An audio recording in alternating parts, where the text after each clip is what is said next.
What would be the mechanics of exploring sun gazing in a safe way? There is a documented way to do it, which I followed back in 2012 and totally transformed my life. And it's pretty simple. You just sun gaze for 10 seconds on the first day and you increase 10 seconds every day. This is at sunrise. Your charge is so high that you're not subjected to depressive mental health. You're not subjected to disease in the body. We're in a transition period. We're going into a period of genetic liberation and the golden age. So it's happening in politics, it's happening in the financial world, but it's also happening in our biological experience and in our mind and everything that we're tuning into. We're literally becoming a brand new human species. Bradley, McDonnell, David, Reid. Thank you guys for being here. Yeah, Thanks we for are having here. us. All the way from Australia. Yeah, Yeah. We're in Australia. I would love to talk about Indigenous cultures of Australia. I'd love to talk about voltage in the body. And I would love to talk about sun gazing. Is sun gazing bullshit or is there something to it? Most powerful thing I've ever done. There's a All lot. right. There's a lot. There's a lot to bullshit. it. There's a lot to no it. BS in that. Yeah. What is it? Well, I believe we come from the light, we return to the light. So the sun is the source of all life, especially in this solar system. And so it has all of the codes for life. So light has all of the codes for every part of manifestation, every part of the physical form, and every part of the material world. And our eyes are the window to the soul, but they're also like the entry to the universe of our being. So when we're getting those light codes in and all of the different, so you do it early in the morning or late at night when there's no UV. And when you're getting all of those light codes in, it goes through the eyes into the brain and through the rest of our cellular biology and has profound impact on our journey because it aligns us with our, you can call it our higher self or with our divine purpose or with our blueprint. But all of that said, it puts us on our path. And, that light never leaves. It's the charge that builds up in our body and turns us into what activates our biophotonic superconductive nature. What would be the mechanics of exploring sun gazing in a safe way? Yeah, so there is a documented way to do it, which I followed back in 2012 and totally transformed my life. And it's pretty simple. You just sun gaze for 10 seconds on the first day and you increase 10 seconds every day, which this is at sunrise. This is at sunrise. We're fortunate. We live in Australia. Where I am, we get about 300 sunny days a year. Yeah. So if you can sun gaze for 10 seconds a day and increase it by 10 seconds every day, after 9 months, you get to 45 minutes and you need to eat less. Your charge is so high that you're not subjected to depressive mental health. You're not subjected to disease in the body. So that's why, and you're aligned with your purpose and your mission because we've all got one. So that's where sun gazing is the most beautiful thing you can do. And for me, after probably when I got to like 20, 25 minutes, I started communing with the sun, which sounds a little bit esoteric. But the main thing I got from that is the sun clearly showed me that there is no separation between me and the sun or anything else anywhere, which the benefit of that is freedom because you understand the connection between all things. You understand the eternal nature of life. So there's no fear of death. There's no fear of anything at that point. Have you explored any research or data or science going for or against the concept of gazing at the sun? I have a little bit. I've had my own experience from it, from doing that in 2012.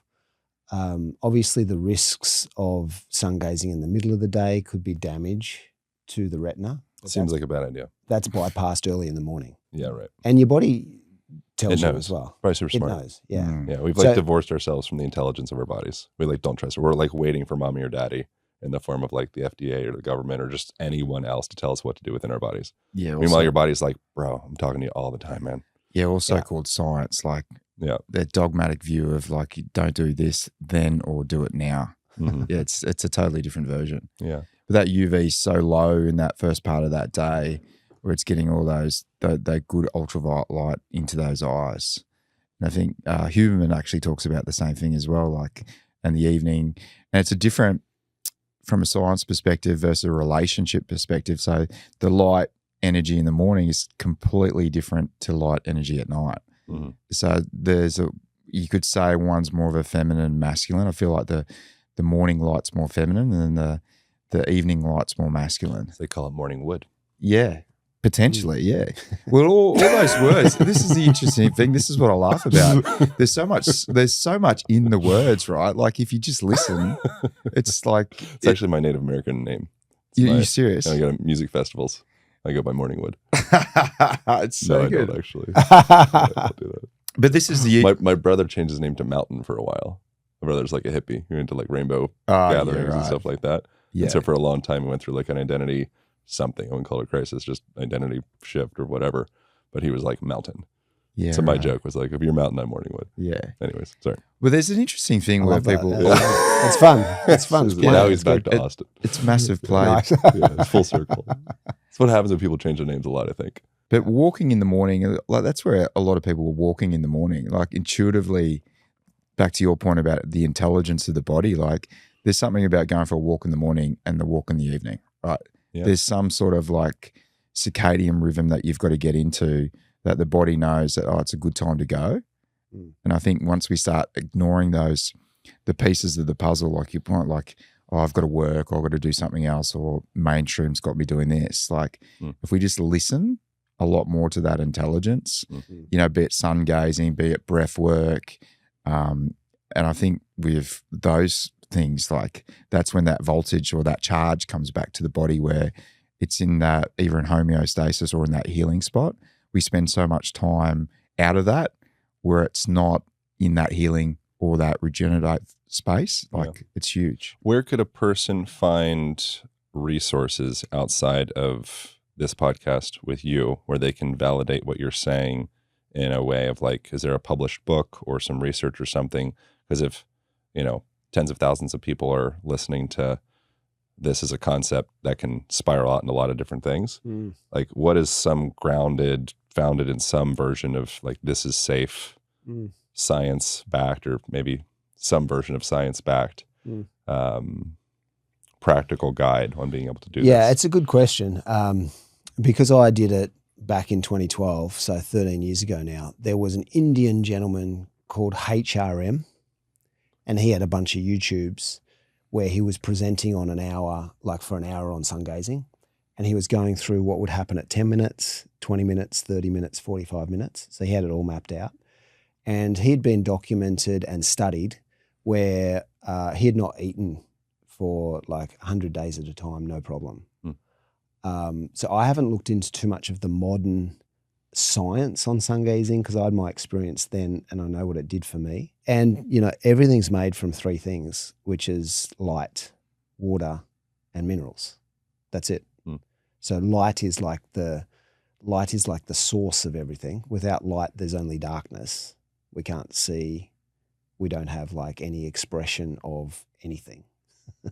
So, getting those codes through our eyes and getting that energy that then can enter and go through our brain and go through our biology.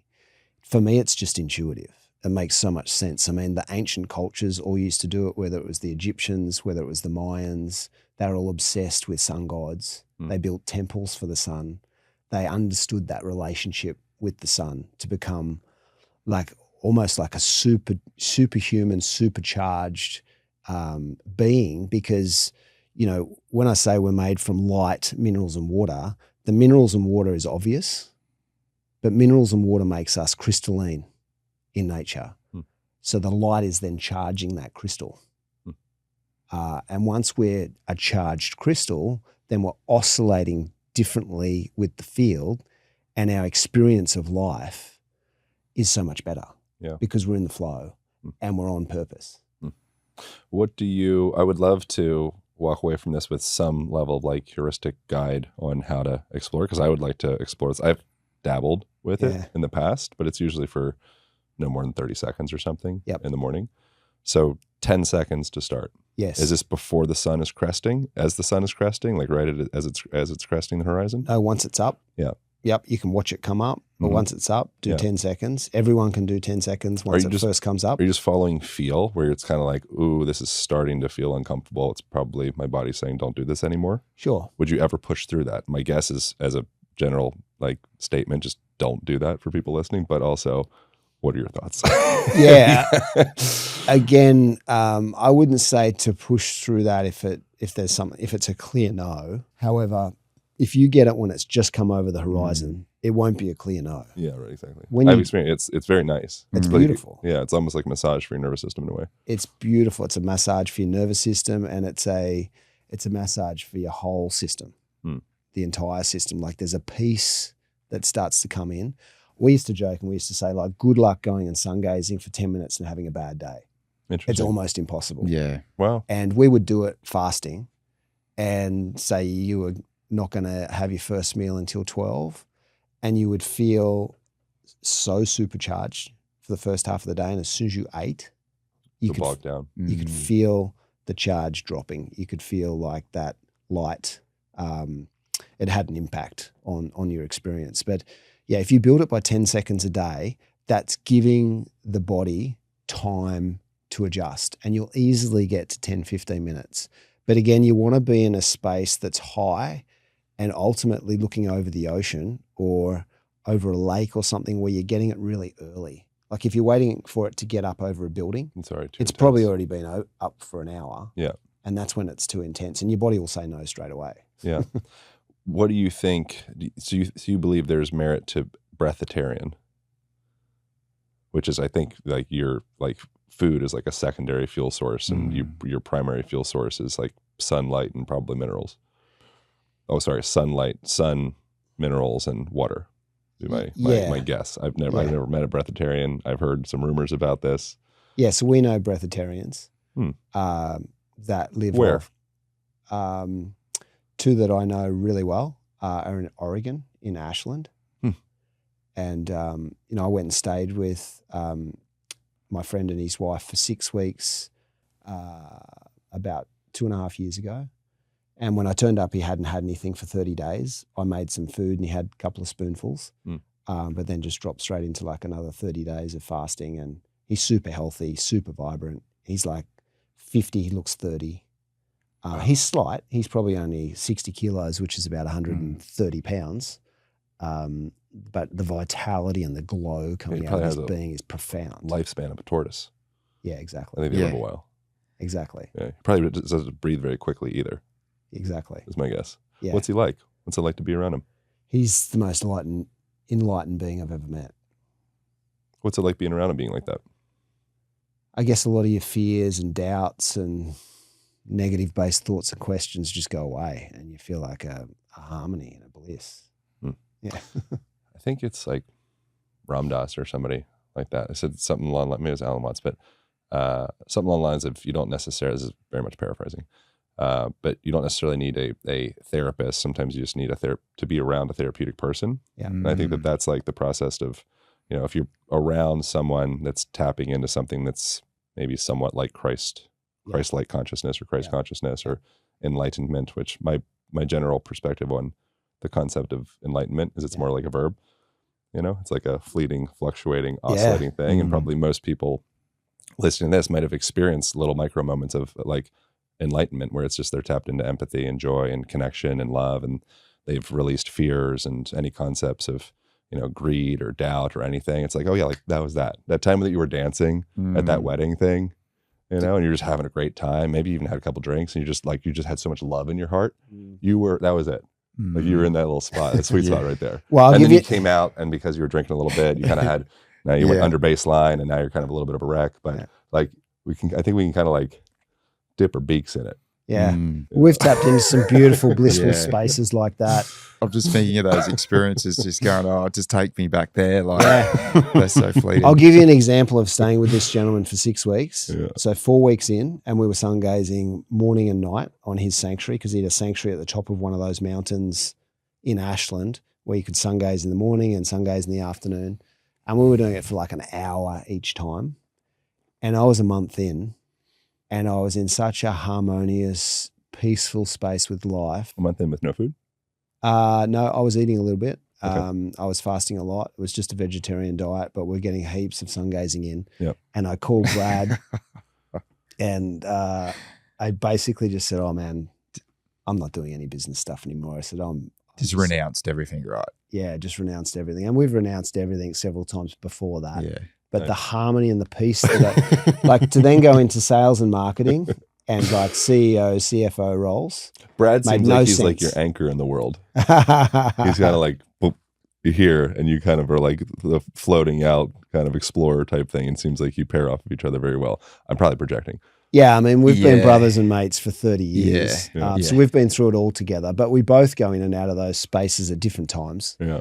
In 30 years, you experience everything together, right? Yeah. Yeah. And there's a lot of times where I think you can sort of play those different roles, like one person's grounding and the other person's going out there. Like some of those journeys, like we're talking about it this morning, like 99.9% of people couldn't have the experiences that we did because they wouldn't give up everything to do it, like renounce everything to do those experiences, like to get to what David was talking about, like to do 6 weeks of basically, looking at the sun night and day, fasting, like try doing that for like a day, like in this sort of construct of modern life. It's almost impossible with you're stimulated by marketing, but when you go into those renouncing spaces, it's a totally different experience. And I just keep coming back to your environment's everything. So you have those experiences, but they're not permanent. It's like what you're saying before, like you dip into them, but you can actually like pull out of them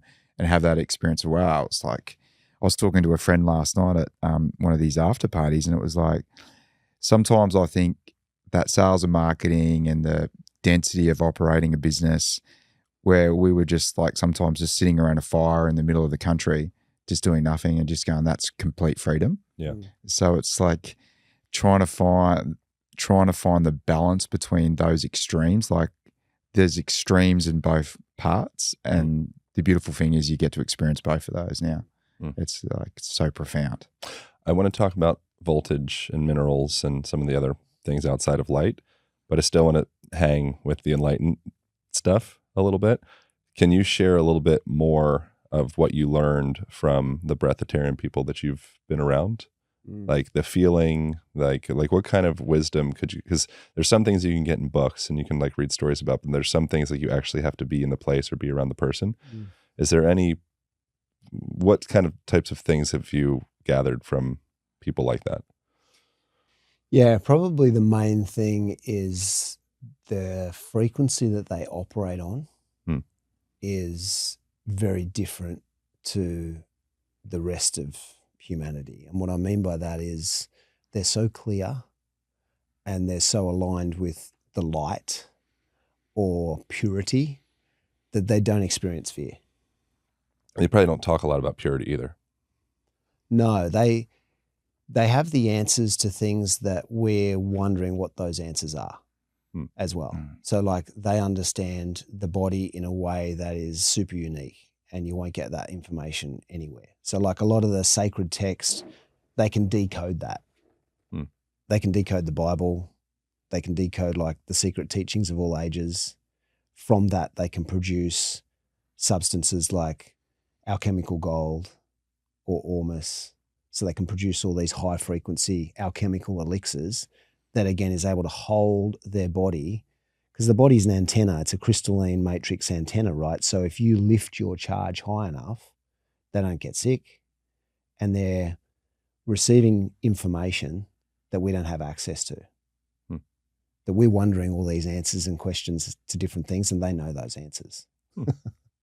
How does a normal person, I'm a normal person, I think I also have access to a lot of things, but I generally operate in like the I'm like here. I think there's, as you're talking, it sounds like there's like two energy sources we can tap into.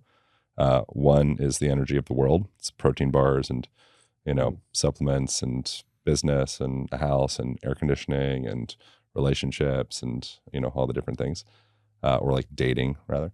And then it seems like there's like another energy source that's a little bit more subterranean, or maybe it's in the sky, whatever, but it's like another energy source that's within you all the time. But for the most part, it seems like we don't access it that much. And I think this is kind of the energy source that you're talking about. Totally, yeah. How does a person start to seamlessly weave their day-to-day life where they have a job and they eat food?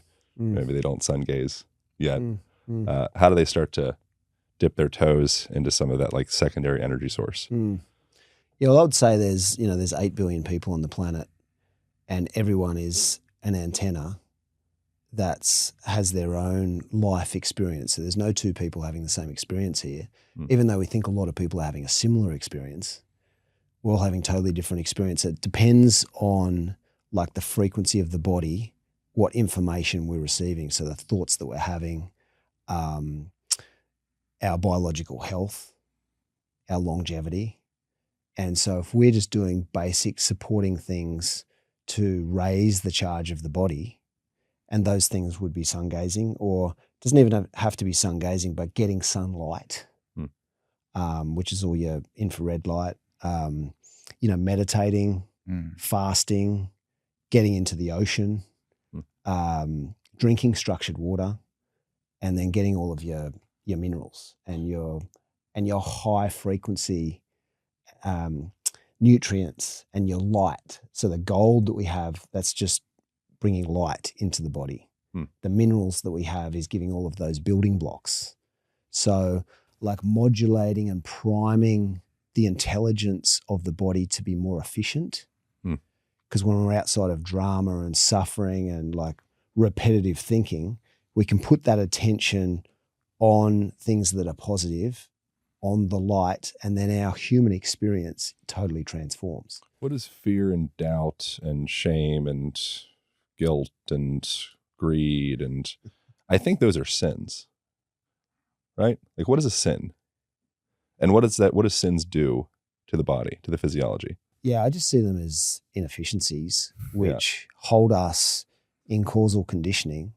And not sin like, oh, you're doing a naughty, like you did a poopy doopy, like this is bad. It's not like a moralistic bad good. Yeah. But it seems like a person, if they're holding on to some kind of contractive aspect of themselves, and they're not able to, or they don't have access to that, like the light within themselves. Yes. It seems like perhaps they are kind of weighted by, and I'm just using language, but like sins of sorts. 100%. Like your right as a being is to be in love. Yeah. And if you are not living at like a conduit to that compassion and love, and I'm in process with this for sure. I'm not speaking in any kind of like authoritarian, love authority type lens. But if you're not in that state, and if you have judgment on yourself of, oh my God, I'm not in that state, it's only going to make things worse. So it's like having compassion, acceptance for whatever the heck state one is in. And if you are not experiencing that, there's probably some indication of like there's baggage that is being held. 100%. Yeah, I feel like the physiology responds to thoughts. So it's almost like what the body reacts to the thought. So whatever those lower vibration thoughts are, can manifest in the body, reduces voltage or charge within the body. So it almost goes back to like taking stock in your environment. Like what's your environment? Do you have access to silence? I think that's the starting point for me. And it was a starting point for me on my journey, was like, how can I get still? Like in all the books, Ram Dass talks about it. They all talk about like sometimes going out into nature and just being like tuning into that frequency can give you like peace. And it's just as simple things like that. Like that's where I always start, is like getting into nature and just tuning in. And that's usually with silence, like meditating or prayer or whatever that is. I think there's so much noise like in our own thoughts and externally, like with our environment, that you just got to get still. I mean, that's the first place you start. there's so many things trying to take our attention. And I think that's like moving forward in future is like we've got to be so sacred and so ritualized with our silence and being still. I think that's where it starts. Yeah. Like I think both of us have done a Vipassana. Have you done a Vipassana retreat? I have. Yeah. It's even that whole experience after, like you realize after 3 days you have a certain experience, and then 5 days, and then that 9-day experience where you're eating well, someone's looking after your food, all you're doing is meditating most of the day and sleeping. Like that's quite a profound way to do it, but the whole thing is just to get still. And really that's the start of what you need, because you want to work towards freedom, because there's so many other things taking your freedom away. I feel like a sensation that I get is a sensation of like, oftentimes I feel mildly overwhelmed. And I have a sensation of like, I just want everything to pause, like I want everything to stop for like 10 days. It's the duration of Vipassana, but and it's a feeling of like, okay, I don't have the bandwidth in order to do, seek enlightenment, or anything of the sort. But there's like this weight or story or idea that I need to like keep on pushing the rock. And there's like a low key, which is just a part of my story and my baggage and perhaps my own like sin away from my own, being with ease and grace and light and love and all things. But it's like an ongoing gnawing sensation of like low key overwhelm, and you need to keep on working and you need to keep on pushing or you won't be safe. Yeah. It's because we're in a transition period. So for the first time on the earth, like there's an invitation to everybody for like the golden age, right? We're going into the golden age. We're going into a period of genetic liberation. And the golden age, like even politicians are talking about it at the moment, right? So it's happening in politics, it's happening in the financial world, but it's also happening in our biological experience and in our mind and everything that we're tuning into. So that overwhelm is natural. And then we build the capacity to go to the next stage and the next stage. So it's like a caterpillar going through metamorphosis and becoming a butterfly. And that's really what we mean by genetic liberation. Like we're literally becoming a brand new human species. It's very uncomfortable. Birth is like, this is all stuff other people have said, some regurgitating, but like with birth, there's a lot of blood. Chrysalis is a little weird looking. Yeah. It's probably like cramped in there. Yeah. It's uncomfortable and then it's not, and then it's uncomfortable and then it's not. But there's like a natural codex in our DNA that when it's receiving these light frequencies and the minerals and the Shilajits, that it's upgrading it and it's pushing us into those higher frequencies. What the heck is Shilajit? So you guys found a company called Manna. I'm a big fan. I think like I like everything about the stuff that you guys do, but particularly the Shilajit's the thing that I notice a tangible difference. This is not a bullshit. I'm not like trying to sell something. I notice a tangible difference when I take Shilajit.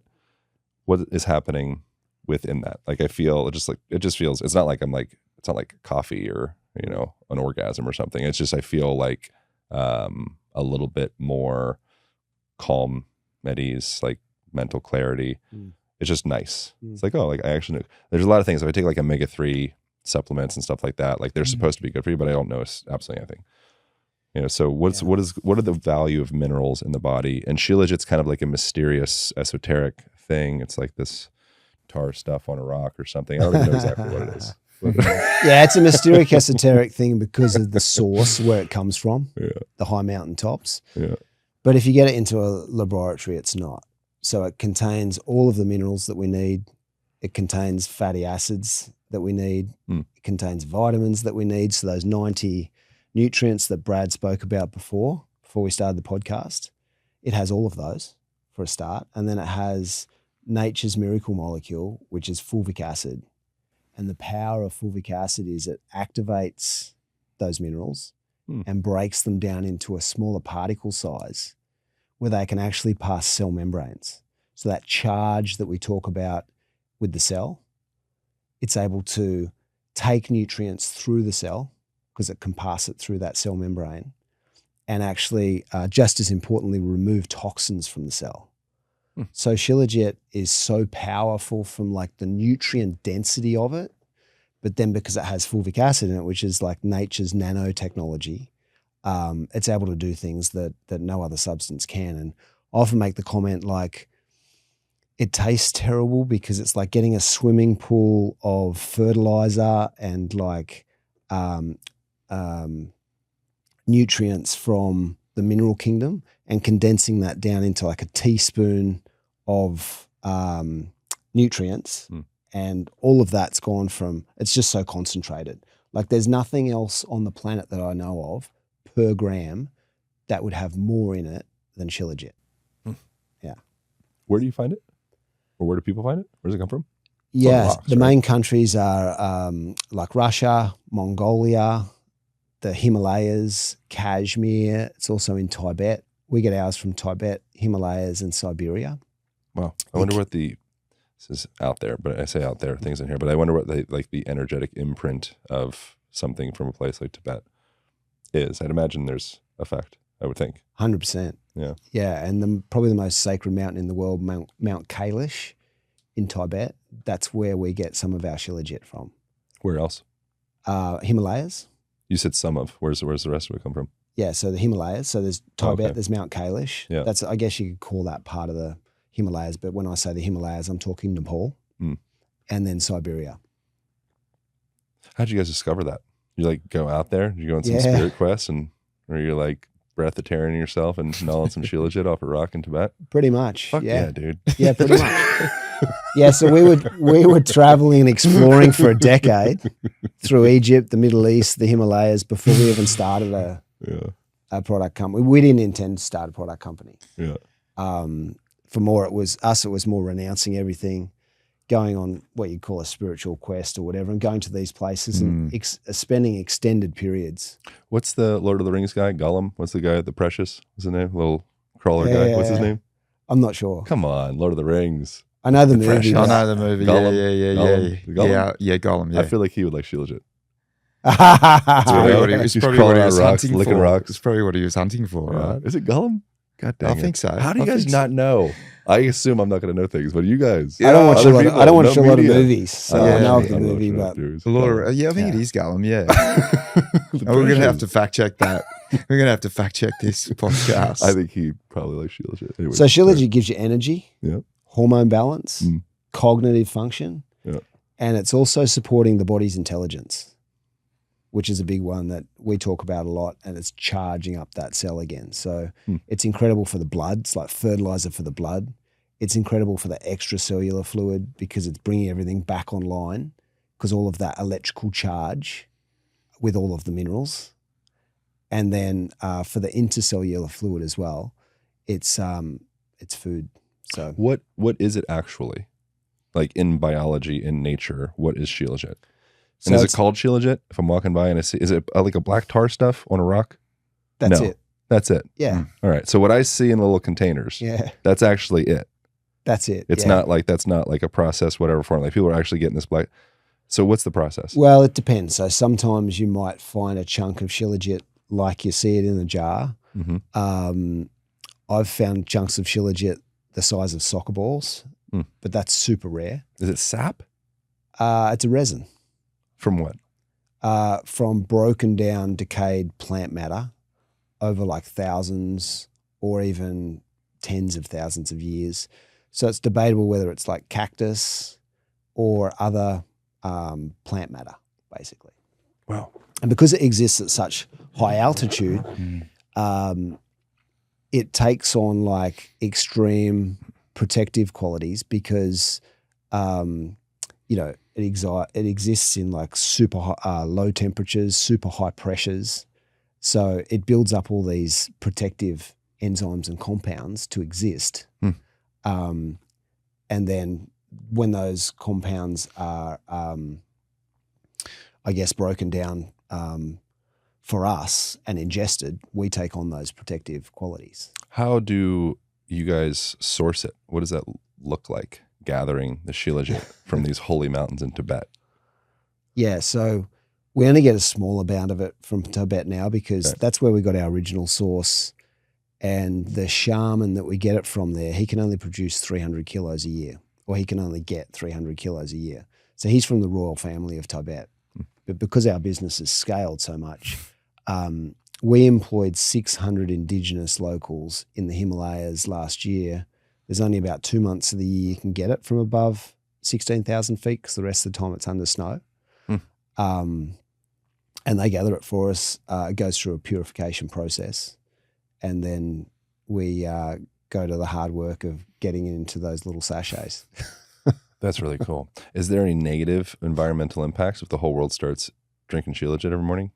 Not really. Those mountain ranges is massive. I often say to people, like the mountain range where we get it from in Siberia is equivalent to going from New York to LA and back. And we've tapped into like such a small amount. And even though Shilajit's exploded over the last 3 years, I would say we've tapped into like 0.00001% of the Shilajit on the planet. Like there's so much of it. It's just so hard to get to, and that's why it's so expensive. Yeah. With minerals, there's a lot of different mineral companies out there and electrolytes. And, you know, it's become, I think, a bit of like a thing in the last little while.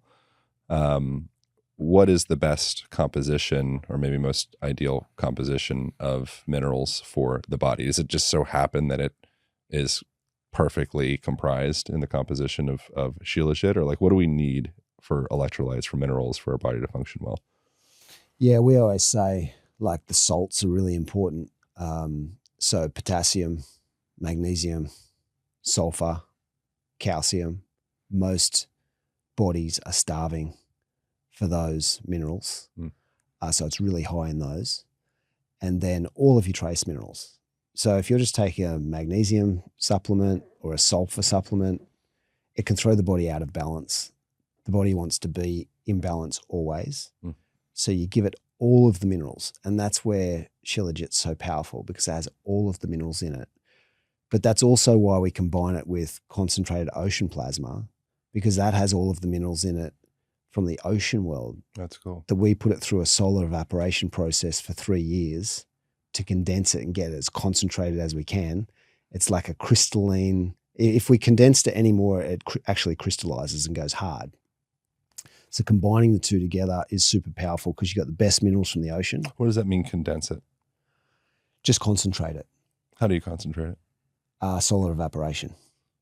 Yeah, so if you take out the mineral concentration. Oh, I see. Like you're reducing it, like the H2O parts getting out of there, so you just have the minerals left over. Yeah. So there's some electron transport chain mechanism, superconductor or something like that.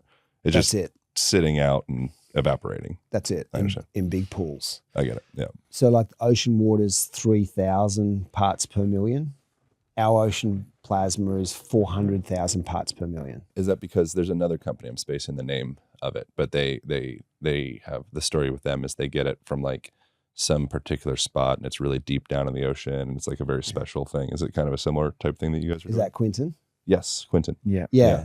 That's a really great product. It's been around 100 years. Yeah, they're great. So they got like little glass jugs. Flick the top off. So they sell two, isotonic and hypertonic. Their hypertonic, which is their concentrated version, is 3,000 parts per million. So again, ours is 400,000 parts per million. So where do you get it from? It's about 12 times more powerful. We get it from the ocean as well. We get it from down off Tasmania. Is it really deep like that? Or is like, what's the story with that? Why you got to go deep? Just cleaner. Yeah. More pure. That's cool. Yeah. Huh. Why don't they go out to Tasmania, get 400,000 parts? It's, I don't know where they get theirs from, but it's, I wouldn't have a clue. We don't get it 400,000 parts from the sea. We get it the same as them. Yeah. 3,000 parts, but that 3-year solar evaporation process. Oh, I understand. Is what, so it's removing liquid and allowing magnesium, potassium, sulfur to condense to a point where in our holding tanks, there's crystals growing. And like I said, if you take it, ours is at 400,000 parts per million, but if you took that to 500, that whole pool of minerals would solidify and there's nothing we can do with it. So you're doing a blend of the ocean water reduced down into, is it 400,000 parts? Yeah. And then you have the Shilajit. And what else are you putting in the what is the supplement called? The gold?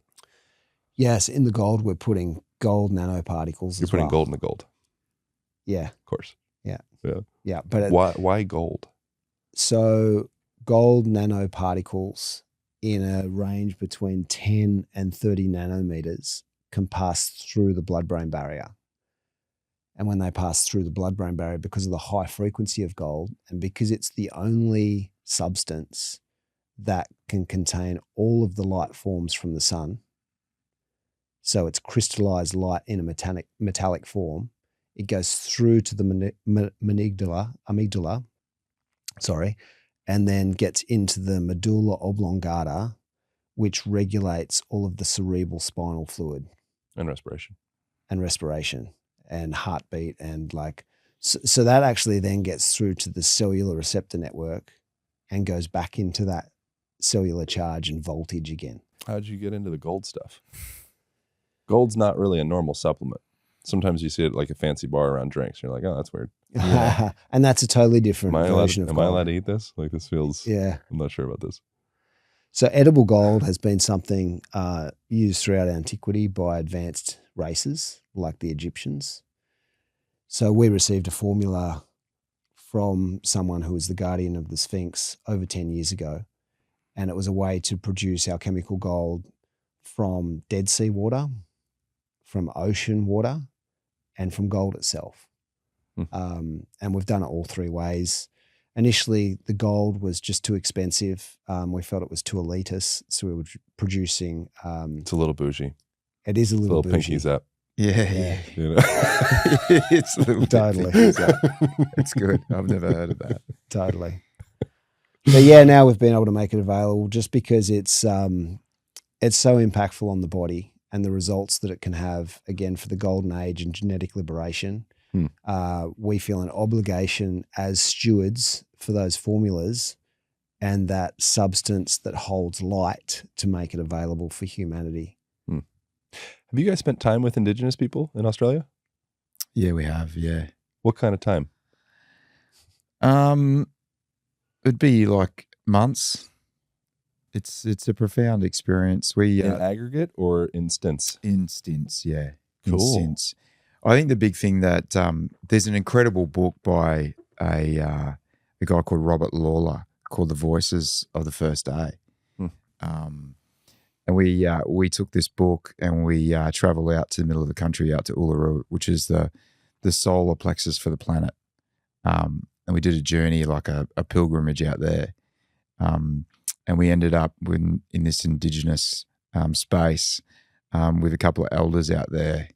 And it was very profound, a lot of the experiences that we've shared before, but it was almost, there was such a depth and richness to those experiences and a connection back into the country and how they see the planet is completely different. And I always say, like, they're on a different channel and it's something that we can tune into. It's like what you were saying before. Yeah, it's like the two sources. Yeah, there's two sources, right? And I feel like there's Indigenous cultures here are the same where they are in Australia and the rest of the world, where they just tuned into a different channel, which is so pure and it's so instant.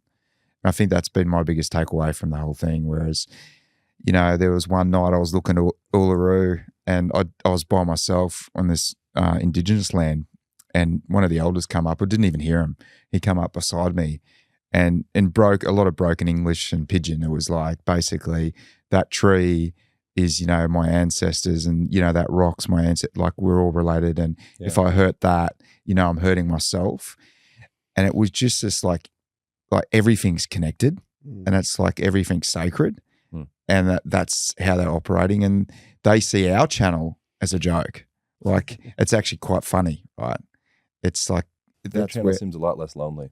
Pardon? Their channel seems a lot less lonely. Yeah. Yeah, well, they don't have like ownership when they, you know, I don't know what they do here, but in Australia, they give the Indigenous cultures a lot, you know, and it's almost like they don't have any idea about ownership and they've got no language for it, right? They share everything together.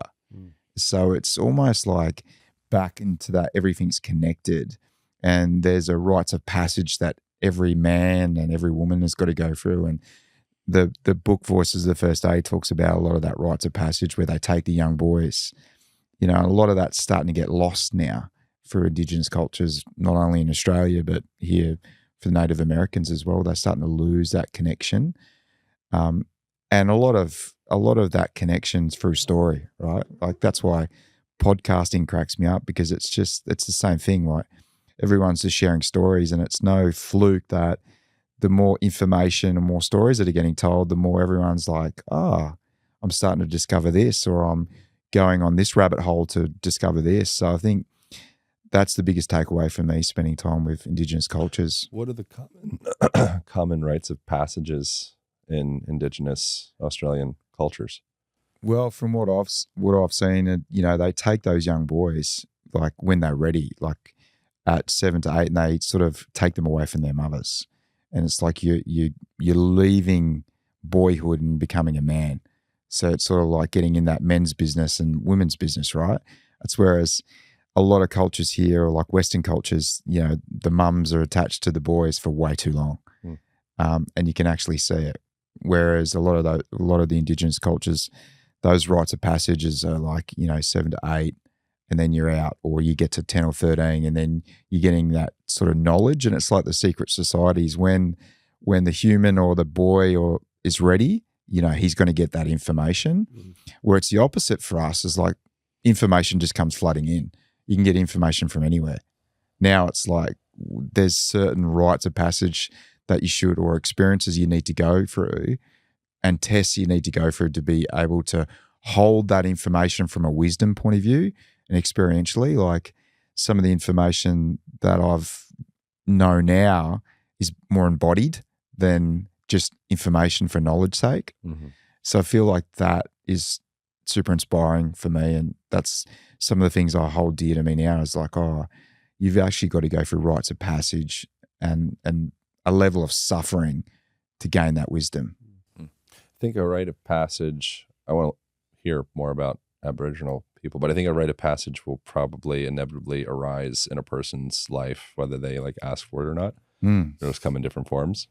So it's like, it's like easy decisions now, hard decisions later, hard decisions now, easy decisions later. Yeah, totally. So if you have a culture that's set up to create some really hard decisions for you at a younger age, it'll probably open you up. Like the concept of, if you can die before you die, then you can truly live free. Again, paraphrasing whoever says versions of that. But to set somebody up with that as it's just a part of the cultural construct. We're gonna bring this boy. Do girls go through a rite of passage? I'm not too sure. Definitely the boys do. I didn't really study too much of the. I wonder what they do with the girls. They would have to have their own version of it, probably linked in with like, when they start to menstruate or something like that. I would suggest. What else how are the Indigenous and Aboriginal, are those interchangeable? Is one? Mm-hmm. Yeah. How are they doing in Australia as a whole? Are they untouched? Are they doing well? Are they cared for? Is it like an artificial kind of world that they're living in? Is it, like, what's that like? Yeah, it's a very good question. I think the best people to ask that is Indigenous people. Yeah. I think it's as a white Western man, it's like you can have a certain viewing platform. I feel very privileged that, I've been born a certain way. It's I think I can only speak about from my viewing platform and my experience. And I've got a lot of friends that are in those spaces a lot more intimately that could answer those questions better, I think. But from where like culture, it's mixed up with politics, it's mixed up with, the left-leaning views, the right-leaning views. And I think just what I can see from my personal opinion is I think they just need their own set of endorsements to their own culture and to put that on show, where it's like they call this thing called Welcome to Country now, they do before every event. And it's getting politicized massively in the country, where it's, welcome, they call it a Welcome to Country, right? And there's so many different cultures, like there's something like 260 different communities of Aboriginals with over like 460 different languages in different tones and tongues, and how they used to pass through they call them song lines, right? So they'd pass through different areas, and you'd have to pick up a song line of your own song line, and then get permission to go into the next area and learn their song lines and keep moving through. So that's how they'd travel. Is there a desire to be a more westernized culture in your guys' experience? Or are they like, we don't want no cell phones, they have cell phones? Yeah. It's exactly, it's very modernized. Like it's like every other Western culture. But what I can see is like a tradition. There's still a lot of that traditional owners. They call them traditional owners. And with the government, they, lease back, say, Uluru or Kurujuda and those areas there that are leased back to the government. So but they've got all this money, and then there's infighting and with different families or different communities. So it then gets politicized, but it's a very deep rabbit hole that I can see. And I think it's like the source of anything is at its purest. So getting to people that are actually living in that way, and there's certain communities that, you probably wouldn't go down, right, as a white man. And the youth culture over there is like, there's a place called Alice Springs where, they lose a lot of that culture and that rites of passage, and, it's just mayhem. It's absolute mayhem. So there's a place, as I said, Alice Springs, where, you wouldn't want to be out at dark. Yeah, right. Because crime's huge, and it's just back to culture, and it's the same with our culture, right? When there's youth that don't have purpose or don't have mission, they've left their own devices, and there's not a huge leaning male culture or uncles and brothers and all that supporting you and giving you that support and love and guidance. And that's how I sort of see it in Australia. What can Western people do to be supportive to Indigenous people in the world in general, and like the energies of that and the history of that, and like how important do you believe it is to maintain Indigenous culture in the modern world? Compassion, not in a like feel sorry way, but just a deep compassion that there's a culture that's over 60,000 years old, and we're living on the coast of that. Majority, like 80% of the country lives on the coast of Australia, right? And, there's a lot in the middle of the country that we've got no understanding, and I had no idea until I started going out there, and the respect and the way that another culture that we're living in a country of, it's just a crazy concept to me that we're got no understanding, but we're passing judgment on. It's like until we have that experience, it comes back to that thing again about unless you've had that experience or lived in or walked in those shoes, you can't pass judgment. Yeah. And I just keep coming back to anyone like, I've got no idea how you've lived your life or what past traumas you've had, or I can't judge you. Just compassion for who you are and what you bring to the presence now, and that's all we've got. And some of the most beautiful experience was just being in that moment of presence. The clever thing is if you have compassion for other people, it's like very selfish. You're just developing compassion for yourself. Yeah. Well, you put yourself off the hook, right? Yeah. Because we're our own worst critics, right? You're like, the way that you talk to yourself is you wouldn't talk to your friends the way you talk to yourself sometimes. Yeah. Just catching yourself and where that comes from. And so those are the things. It's just compassion in general. And everyone's got their own experience. And especially in Australia, everyone's had their own different experience. And my experience is unique to me and how I see it and how I experienced it, right? Yeah. So I think that just goes for me now. It's just complete compassion and not to have any judgment on if this is right or that's wrong in that space, because it's so nuanced, right? You've got a DNA that's over 60,000, 100,000 years old, trying to go into this sort of pigeonhole.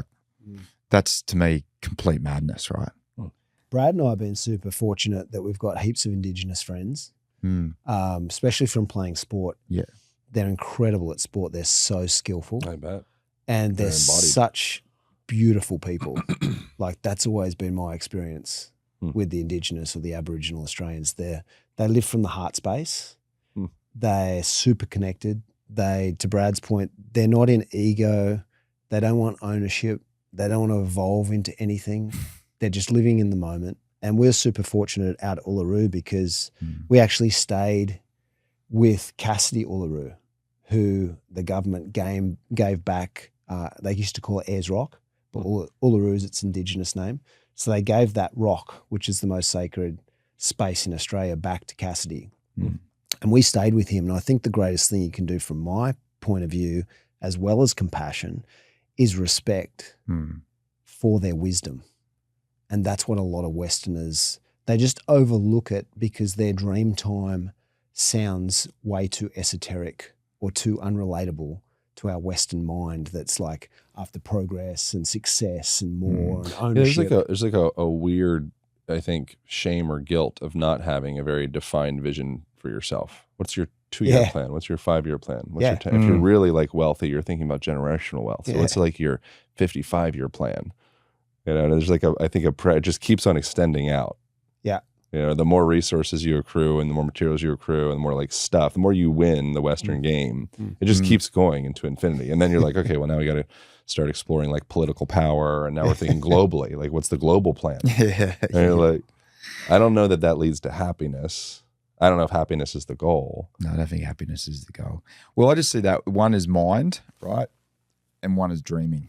Yeah. You know what I mean? Like everything's a mental construct, and it's beautiful and it's great to play in that space, but not to be attached to it. I think that's the lessons that I've learned along the journey is like the moment I start to get attached to something or attached to the business or attached to the physical vessel or whatever, like that's when suffering just keeps going deeper and deeper. The more I just go, well, it is what it is and it's going to be what it's going to be. There's so much freedom in that. But like to your point, it's like, oh, what am I doing? Oh, is crypto going to pump or is the business going to 20x or like it's just easy to get into that trap. Yeah. And if it does, then you're a winner and you're great. Yeah. And if it doesn't, then you suck and fuck your life. Yeah. You know, what am I doing? I'm a loser. Yeah. So you're always at the whim of the periphery. Like you're never in control. And if you are never in control, you'll always have a subtle subconscious sensation of contraction and resistance and fear because you know you're not actually in control of your own destiny because you are attached to the outcome. Yeah. And the outcome's based on other people's business and other people's happenings. And, you know, even like, who knows, like what's going to happen to your health or to anything. Yeah, it was a wild concept. We were talking about it the other day and we were just laughing. We have these moments where it's just laughter. It's like even just being born, right? Like that whole concept. Like it's totally weird. It's totally weird because you're just going, like, where did I come from? Like from a pure, so let's say we come from pure consciousness. Why do I take myself so seriously? Yeah. Yeah. It's I don't like, know what the fuck's going on here. That's suffering. I reckon suffering. Suffering starts as soon as we're born. Like we're muddled up the pursuit, what's that pursuit of happiness? Like I don't believe happiness is the goal because that's a trap. Because we're as soon as we're born, it's suffering. Well, even in baked in the language, you're already destined for anxiety because you're in the pursuit. Yeah. So baked into the language is a game it's a never-ending game. So you will always be in the pursuit. As long as you are in the pursuit of anything, your OS, your operating system, is to pursue. Yeah. Which is fine. Yeah. Just be aware of what your operating system looks like. It's totally fine. There's not a right or wrong or operating system. But if you're in the pursuit operating system, that's just who you are until you change up your OS. Yeah, and I feel like I think 99% of the time, say in business or in that pursuit of something, you're eating shit 99% of the time. It's like 1% of the time where you sit down and have these conversations and you open up this beautiful space and it's just incredible and it's flowing and then you go, oh yeah, this is why I'm doing this. You know, and you get those hits and then you reflect on the experiences that we're talking about. You go, oh yeah, 99.9% of people will never do that. And it's quite profound, but you forget about that and you forget about all the wins, you forget about all the losses. And that's all you just got to keep going is like, okay, I'm just going to eat another shit sandwich tomorrow. And potentially I'll get a podcast of Aaron at lunchtime. Like it's just wild. Yeah. I led a class, like a breathing nervous system thing class yesterday at this conference. That's why we're here in Austin right now. So I was here for that. And in the middle of the class, or at the end of the class, we were sitting down and we did some breathing stuff and extending our exhalations and talking about philosophical things. And then someone's ringer went off, like the loudest, most like ugliest version of a ringer possible. And it was perfect because like immediately in that moment, it matched exactly perfectly with what we were talking of, like, amazing, like how beautiful, like this opportunity to have this ringer. And now we can start to kind of unpack, like, how did this ringer affect your physiology? And you have a response, and you have all of these different stories. Every person in the room simultaneously has a whole cornucopia of potential stories that arise based off of their past and their history and all that stuff about what the meaning of that ringer is.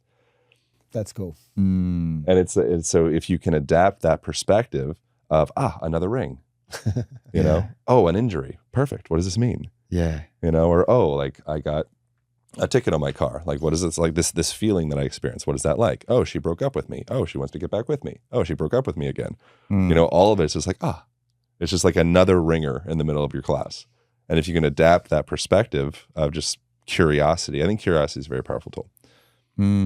In something, whatever shit sandwich arises, if you can really leverage the muscle of curiosity as like, that's like your default tool, I feel like there's some type of like buffering or, advantage to that as a person. Totally agree. Yeah. Just being human, like when you're talking there, I just go, it's just a wild concept that you're in a room full of people and everyone's got an individual experience that they've had.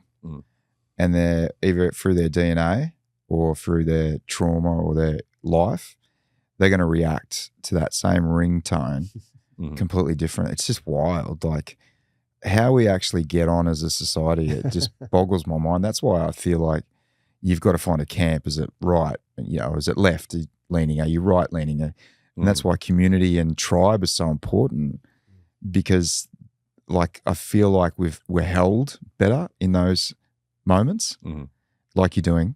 It's almost like the chief's up there, or the doctor's sitting there, or the medicine man sitting there going, okay, well, how does that reflect on you and your experience? Because you could be seeing it one way, I could be seeing it completely different, going, I was in such a blissful state, attached to the blissful state, and you're like, no, this is beautiful, like this is another opportunity. And I'm going, no, I want to go back there because that I'm addicted to that feeling. Yeah. And that's this whole wellness, spiritual space. Like it's dangerous because you can get addicted to those highs, and they're high. Like they're completely off channel. It's just like being resilient is really cool. Like resiliency is sexy. Big fan. Yeah. And like having like mental, emotional, the stories that you have about who you think you are and your thoughts about the world and what team you think you're on or not on or any of that. Truly being able to be in a place where you are navigating all of those stories with the least amount of attachment, but also very high engagement. Feel like that's kind of like the balance. So completely unattached, but I'm like right here in the game, like loving the game, but unattached to the board. Feel like that's like if you can be in that position, but it's hard because the longer that you're on the board, the more you start to believe that the board is all there is. And if I don't land on boardwalk, oh my God, I'm not going to be able to maintain this hot girl in Miami or, whatever stories you have in Miami. So there's like a much more pressure on resources there. So I can like feel it a little bit, and there's like, a lot more of the influence of the place that I am at informs the way that I feel a little bit, and also informs by changing the location up, you can almost be able to see your belief systems from a different vantage point. If you go into a new belief system, you get to see your old belief systems, because your old belief systems, it just was what you were.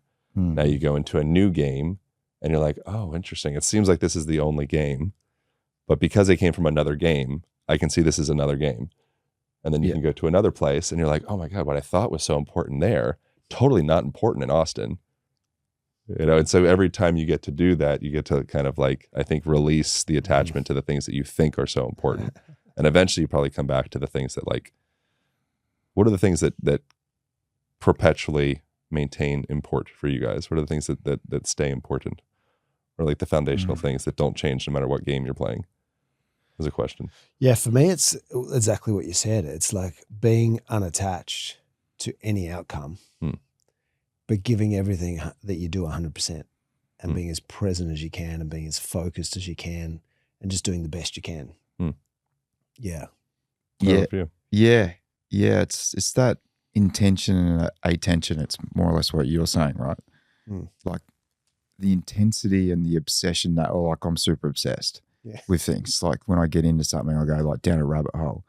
So my opportunity when I do that is to like not let everything else go, but be in that sort of harmony space of like not attached, but be in it. And I think that's the skill that I'm learning. And I feel like coming back to, like if we lose everything, we talk about this often, if Manna goes and, you know, our lifestyle goes, I've still got, and I know Dave's exactly the same. Like we went so deep down a rabbit hole that I know he's going to be okay and I'm going to be okay regardless of whatever happens. So there's such a peace knowing that. And that's the biggest thing for me. And that gives you no like attachment to an outcome. Yeah. Like the outcome is, well, we're going to be okay anyway. I think sometimes in conversations like this, something that I can experience is a feeling of like, it's almost like a divorcing of, you know, the Western perspective of modernity or like a romanticizing of like anything else. But I think that it is really important to learn the game that of the board that you're on. And in order to be able to access sensations of safety and to allow your nervous system to be able to rest and digest and repair, and you can make, you know, decisions with more clarity, it is very helpful to know that, you know, my business is in order, and my finances are in order, and my relationships are in order, and my health is in order. And a part of that is like you need to be interested in learning how to play the game. So I think there can be an interesting, and this is what you see with a lot of like the bullshittery and like the spiritual movement, where it's a lot of people that are, you know, I'm spiritual and, you know, oh my God, you're in all this, you're like obsessed with your work or your business or money or, you know, your clothing or car or whatever. A lot of times I think there's actually a lot of like anger in that and a little bit of resentment because they feel like I don't know how to play that game, even though I actually desire to play the game well.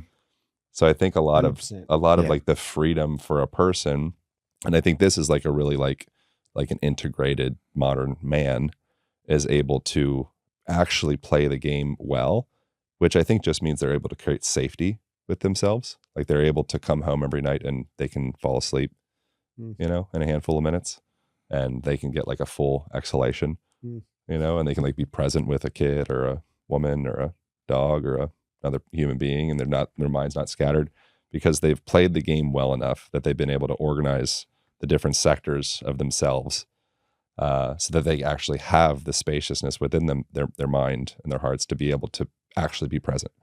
But if you know there's shit you have to do, like you can try to spiritually transcend or whatever, but eventually you have to come back to the shit that you have to do because the reality is you're on this fucking board. It's really well said.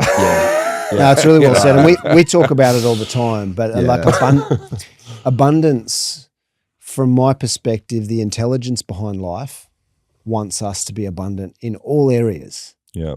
And so, you know, if we're just abundant in like feeling free from spirituality, oftentimes it's a bypass. But we don't feel safe because we haven't got a roof over our head, or we're not sure how we're going to pay for things in 6 or 12 months' time. Yeah. That's not abundance. Yeah. Like that's not true freedom. Yeah. Staying in the flow and renouncing everything and traveling around, which we did extensively, there is a beautiful freedom to that. But also, you know, being able to have a family and being able to master and provide all of those different segments of life, they're all a spiritual experience. Like we often say the greatest spiritual experience you can go on is to start a business. Sure. Because you're going to understand yourself. So or become a father or be responsible for a family. Just be responsible for freaking anything. Yeah. Get a hamster. Yeah. Yeah. You know, it's like the beginning of like, this is pretty spiritual. Yeah, there's something that's depending on me not being a total asshole. Yeah. You know? So yeah, I think looking at things holistically and being able to take it all on. Mm-hmm. That's the greatest opportunity. Mm. Yeah. Good stuff. Well, I love the Manna, the Shilajit. I literally take it every morning. I genuinely feel, I like it because it makes me actually feel well, which is great. Yeah, nice.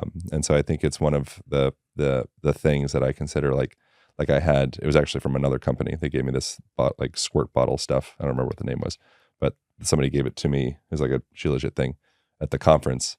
And I was like squirting it in people's mouths because I'm like, take this, like it'll make you feel good.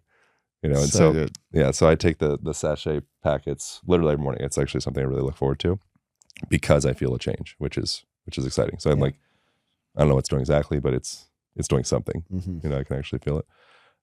Is there anything else? So thank you for putting so much time and care and energy into what seems to be everything you do, or at least like the Manna products.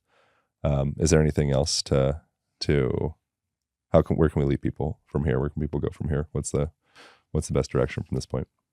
Yeah, I guess something we talk about every day is like focus on getting that sunlight, getting the best water you can, and just charging up the body so that you can have a greater and more aligned experience here on earth, because there is so much drama and suffering and all of these other things that kind of hold us back. Mm-hmm. But there's also a beautiful life to live, and just focusing, creating the time, the efficiencies in your life so you can focus on the glass half full experience is really the opportunity.